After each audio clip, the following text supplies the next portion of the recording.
name is Dominic B. Duki from Black 2H, and the person I want to portray is Alex Marasigan in the TV series of The Soldier's Heart.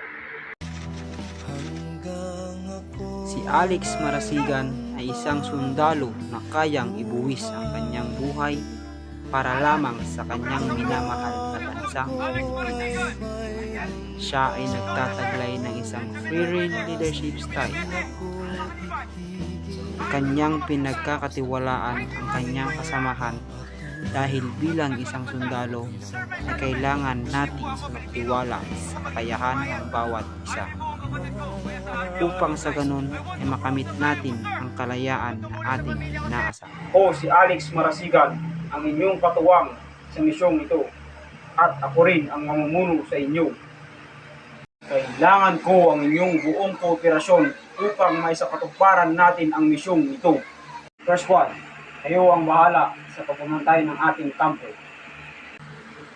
Second squad, kayo naman ay magronda sa ating paligid upang masigurado natin na walang nagkamanman dito sa ating kampo. Ako rin ay sasama sa inyong pagronda. Tayo na. Sir, sir! Sa kanan. Sulong. Bad.